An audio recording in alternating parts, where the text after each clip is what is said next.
Bonjour à tous. Tout d'abord, merci à tous les internautes qui prendront le temps de regarder et de s'intéresser au projet La Voie éternelle.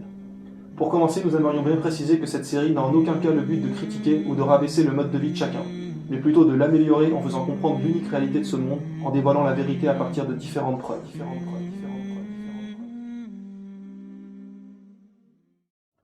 Avant de débuter, je voudrais demander une chose à tous ceux qui sont en train de visionner cette vidéo, c'est d'être honnête avec soi-même. Car on ne peut accepter des faits si avant même de commencer on se dit « Non, je m'en fiche, peu importe ces preuves ou ce qui va être annoncé, je n'y croirai pas ». Pour pouvoir en tirer la meilleure conclusion et faire le meilleur raisonnement possible, il faut avoir l'esprit critique et ouvert et se dire « Bon, est-ce que ce que je viens de voir a du sens ou non ? Est-ce qu'effectivement, il y a des choses auxquelles il faudrait se poser des questions ?» Donc pour résumer, essayez du mieux que possible de ne pas vous braquer et d'être ouvert au maximum sur le sujet. Nous allons donc aujourd'hui essayer d'expliquer si l'univers qui nous entoure peut être le fruit du hasard ou s'il y a un créateur derrière tout cela. Si aujourd'hui vous voyez un tableau avec écrit par exemple un poème dessus, allez-vous en tirer la conclusion que ce tableau est arrivé par le hasard ? Non, vous allez vous dire qu'un peintre l'a forcément réalisé. L'encre ne s'est pas mise toute seule dessus et a créé des rimes, des phrases. Il a forcément fallu quelqu'un avec un pinceau pour peindre et faire ce tableau. Celui-ci n'a donc pas pu arriver par chance. Il a fallu une intelligence pour bien mettre les lettres les unes à la suite des autres pour que le poème ait du sens. Aujourd'hui, la science explique que le fonctionnement d'une cellule humaine est plus compliqué que le fonctionnement d'une grande ville. Les scientifiques sont incapables de créer ne serait-ce qu'une seule cellule fonctionnelle, et le corps humain en possède plus de 50 milliards. Comparé à un simple tableau, une cellule est infiniment plus compliquée. Alors comment peut-on dire qu'une cellule a pu arriver par le hasard, quand on est sûr qu'un simple tableau n'a pas pu l'être ? Si l'on vous dit qu'un jour, on a vu une maison se fabriquer toute seule, les briques se mettent les unes sur les autres, la peinture, le toit, vous allez dire que c'est impossible. Il a fallu de nombreuses personnes pour la créer, comme un plombier de manière à ce que chaque tuyau amène l'eau dans les robinets, un électricien pour que chaque câble amène de l'électricité à chaque ampoule, etc. Il a fallu une intelligence pour créer cela, parce que le hasard ne crée rien. Si l'homme n'avait jamais existé, la planète Terre aurait-elle construit toute seule par coïncidence des maisons, des voitures ou bien même des routes ? Non, car comme je l'ai dit précédemment, il faut absolument qu'une intelligence soit impliquée, car le hasard ne crée rien.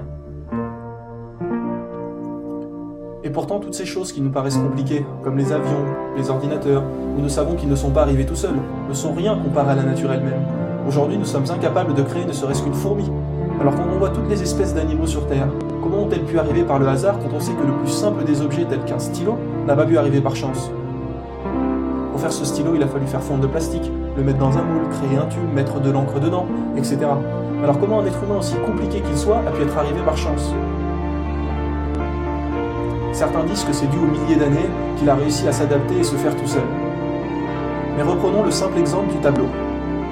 Si vous trempez vos mains dans de l'encre et vous en balancez sur un tableau blanc, est-ce qu'un jour vous obtiendrez des phrases, des mots, des paragraphes ou des rimes ? Non, bien sûr que non. Vous obtiendrez toujours des tâches. Quel que soit le temps que vous y passerez, vous pouvez le faire pendant des millions et des millions d'années, le résultat sera toujours le même. Vous n'aurez seulement que des tâches. Pourquoi ? Pourquoi n'aurez-vous jamais de phrases ? Parce que balancer de l'encre par hasard sur un tableau ne donnera jamais un poème. Il faut toujours qu'il y ait une intelligence impliquée. Nous pouvons le faire avec n'importe quel objet. Prenons par exemple tous les matériaux d'une voiture, un volant, des pneus, etc. Si je vous dis qu'une rafale de vent a posé chaque pièce au bon endroit, le moteur, les vitres, tout pour que le véhicule se fasse et fonctionne, vous allez tout de suite savoir que c'est impossible. Idem si vous vous amusez à vous bander les yeux et à lancer les pièces les unes sur les autres pour tenter de les assembler. Lancer un volant, un kit embrayage, des sièges, des portières, jamais une voiture se réalisera comme ça par chance. Il va falloir regarder attentivement, coller chaque pièce et relier les unes aux autres pour que tout fonctionne. Parce que sans le moteur, la voiture ne marche pas. Sans la boîte de vitesse, idem. Sans l'embrayage, la courroie, les pédales, le volant, les pneus. Eh bien, c'est exactement pareil pour l'être humain. Sans le cœur, nous mourrons. Sans le cerveau, idem. Sans les poumons, l'intestin, l'estomac, nous ne pourrons jamais survivre. Il faut que tout soit parfaitement bien conçu. Et là, nous ne parlons que d'un être humain. Que dire de tous les animaux, les plantes, les planètes ?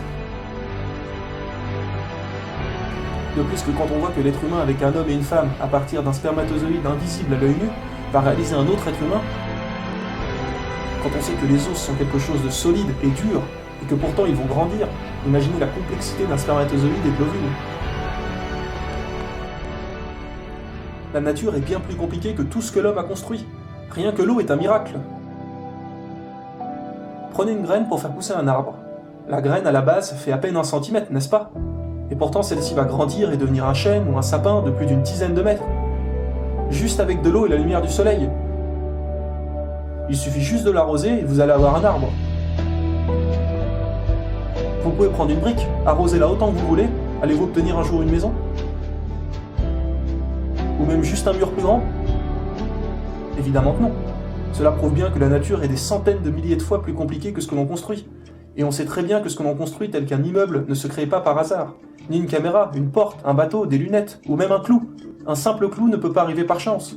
Alors soyons honnêtes, comment tous les animaux ont pu arriver par hasard? Si l'être humain n'avait jamais vu le jour, tous les objets qu'il a faits n'auraient jamais existé. Pourquoi? Parce qu'il faut qu'elles aient un créateur. Si un jour vous vous baladez en forêt et vous trouvez un mégot de cigarette ou un sac poubelle par terre, vous en arrivez directement à la conclusion que quelqu'un a fumé ici, et quelqu'un de sale a déposé ses ordures. Forcément quelqu'un a mis ces objets-là. Alors qui a mis tous les paramètres nécessaires à la vie dans l'univers? Nous savons que la Terre est à la bonne distance par rapport au Soleil. Si nous étions un peu plus près, il ferait trop chaud et l'on ne pourrait pas survivre. Si nous étions plus loin, cette fois-ci trop froid. Il faut donc que nous soyons suffisamment éloignés, sans l'être trop non plus, pour que la vie puisse s'y développer. Et nous sommes comme par hasard au bon endroit. Nous savons aussi que nous avons la bonne gravité. Si celle-ci était plus forte, nous nous écraserions sur le sol. Ou au contraire, si celle-ci était plus faible, nous flotterions dans l'air, et nous ne pourrions pas nous asseoir ou nous déplacer convenablement. Si celle-ci était même beaucoup plus faible, nous finirions par nous envoler et atteindre l'espace. Mais non, encore une fois, la gravité est tout à fait convenable à la vie sur Terre. Quelqu'un a fait que nous avons la bonne proportion. Notre planète possède l'atmosphère pour nous protéger des astéroïdes. La Lune est à la bonne distance pour gérer les activités des marées. Cela commence à faire un peu trop pour le hasard, non?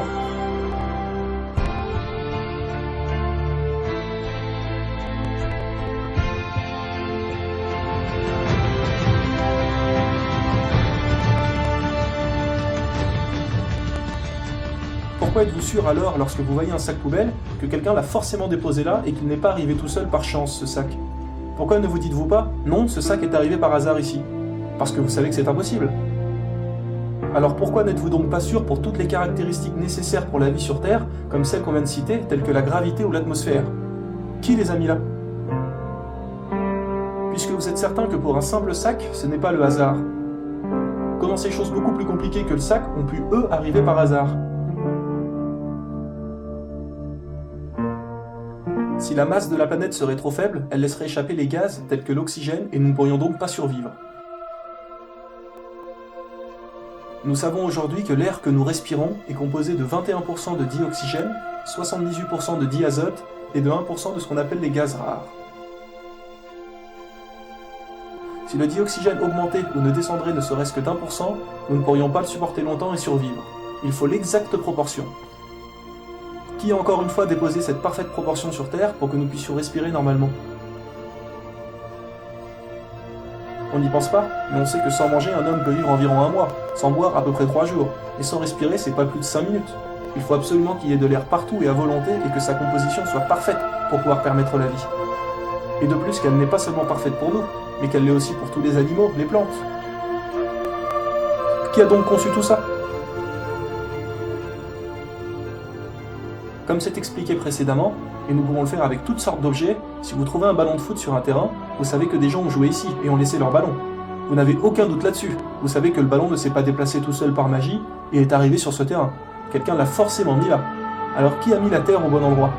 Si vous voyez écrit sur la plage un texte, vous savez que forcément quelqu'un est venu et l'a inscrit sur le sable. Ce n'est pas les vagues qui ont marqué ces inscriptions toutes seules. Encore une fois, il a fallu une intelligence pour noter cela. Alors qu'en est-il pour toutes ces variables? Qui a tout composé? L'oxygène, la distance Terre-Soleil, etc. Prenons les animaux. Par exemple le chameau. On sait que le chameau peut rester très longtemps sans boire une seule goutte d'eau. Il boit une fois et ensuite il peut attendre plusieurs semaines avant d'avoir besoin de boire à nouveau. L'animal est capable d'économiser l'eau dans son corps. Et comme par hasard, où se situe le chameau? Dans le désert. là où il n'y a pratiquement pas d'eau. Tout est parfaitement bien fait et tout cela ne peut que provenir d'un créateur, et non du hasard.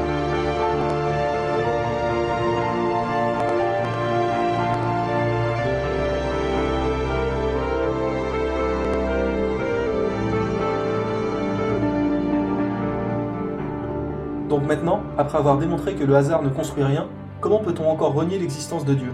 Quand on voit toutes ces merveilles qui nous entourent jour et nuit, les médecins expliquent aujourd'hui que nous avons un liquide dans le cœur et que s'il y en avait ne serait-ce qu'un tout petit peu plus, nous mourrions instantanément. Si la planète ne tournait pas sur elle-même et qu'une des parties restait face au soleil, la face jour serait trop chaude et desséchée, et la face nuit serait très froide, gelée et conserverait toute l'eau sous forme de glace. Il faut que la planète tourne. Il faut que celle-ci soit aussi sur un orbite stable, sans parler des choses extrêmement compliquées et invisibles à l'œil nu, telles que les chromosomes, l'ADN, les molécules, etc. Comment toutes ces choses auraient pu arriver par chance? C'est absolument impossible.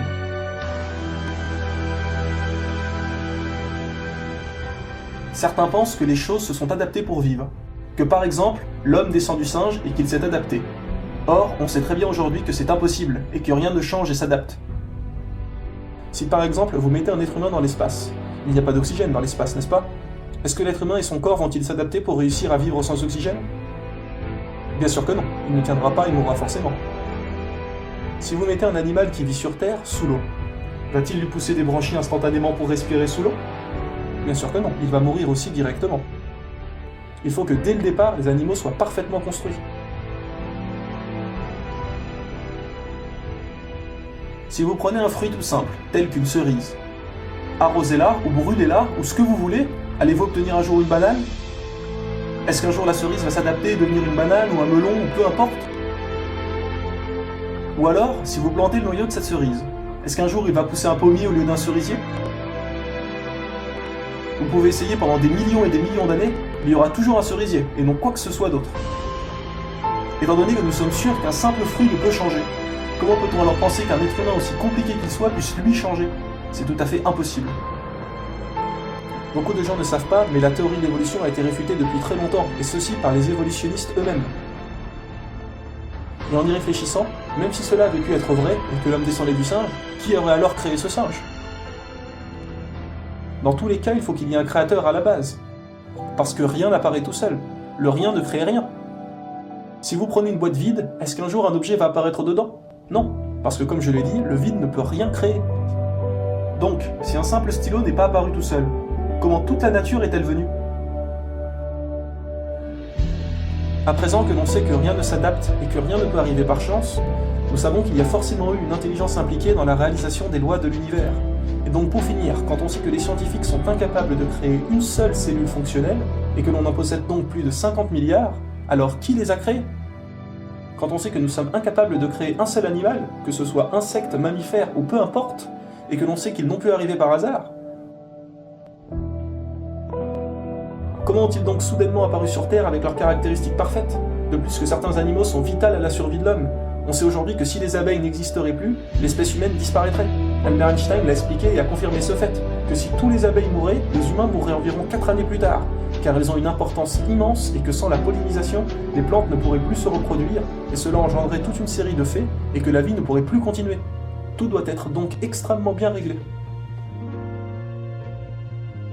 Donc, pour conclure, quand vous vous baladez dans la rue, chaque chose que vous voyez, les véhicules, les poteaux électriques, les immeubles, vous ne vous dites pas, tiens, est-ce qu'il y a un constructeur derrière ça, ou cet immeuble s'est-il construit tout seul? Et quand vous voyez une peinture, vous ne vous dites pas, tiens, est-ce qu'il y a un poète qui l'a fait, ou s'est-il construit par hasard ce tableau? Vous savez très bien que quelqu'un l'a réalisé. Alors pourquoi se poser la question pour toute la nature qui nous entoure, quand on sait que celle-ci est infiniment plus compliquée qu'un simple petit tableau? Il y a plus de 1 500 000 espèces d'animaux différents connus à ce jour. Est-ce que tous ces animaux et ceux qui va suivre ont pu arriver par le hasard?